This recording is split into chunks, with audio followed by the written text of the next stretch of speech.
Honorable Suleiman Adesina ọlọ́dún ní mọ́dún àìbọ́dún bá dé ọdún dé oyin mọ́ tiẹ̀ nínú afárá olúwa ló gbọ́n ṣayẹyẹ orí ká dún ẹ jẹ́ ká gbọ́lá orin fẹ́ni tọ́lá yẹ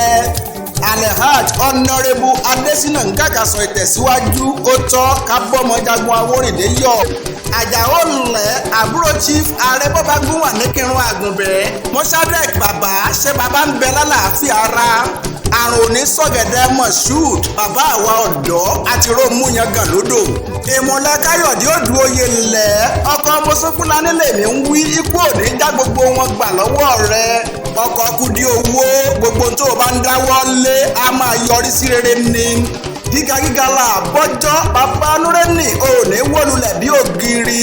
bàbá Wasilat òní kánjú kú pẹ́pẹ́pẹ́ lọ́mọ owó sarọ́ bàbá nímọ̀tàláì ilẹ̀ aláṣẹ olúwalógbọ̀n motors táyà dealers tó mòye gbogbo èèyàn tó ń ra ojúlówó táyà ṣẹ́sì ọkọ̀ tó ń pẹ́ títí tí iléeṣẹ́ olúwalógbọ̀n làwọn ń rè Àjàó ńlẹ̀ ọkùnrin gbọ̀ngbọ̀ngbọ̀n bí wọ́n fìbọn tì ọkọ̀ ayọ̀ní ọlọ́jọ́ bí ó yá nílé àwọn bàbá rẹ̀ ọkọ̀ kúdí owó ṣùkúṣùkú ẹja ni kò fi sí mi lẹ́nu ọmọ jagun Awórìndé ní kírun àgùnbẹ́ Mògún rè ni wọ́n ń kìran bàbá rẹ̀ Mògún rè ọmọ abúlẹ̀ sówó ọmọ awúkọ́ gbìnrín bí eré fan ọmọ agùnfẹ̀ gìrì bí ẹni òjò kù ìgbà ọkọ́ ìgbà àdá àwọn ń bókè dìtẹ̀ nílé àwọn bàbá rẹ̀ ìgbà ọkọ́ ìgbà àdá àwọn ò mọ̀ pé òkè ni ó padà lẹ́yìn àjogún òkè ò jẹ́ òkè ò mu bẹ́ẹ̀ ni òkè ò sá táǹdì ńlá wọn tún gòkè Àjàó ńlẹ̀ ọmọ òkè tún lú igbó àsábàrí igbó ruru níwájú ológun àsábàrí àwọn òkọjà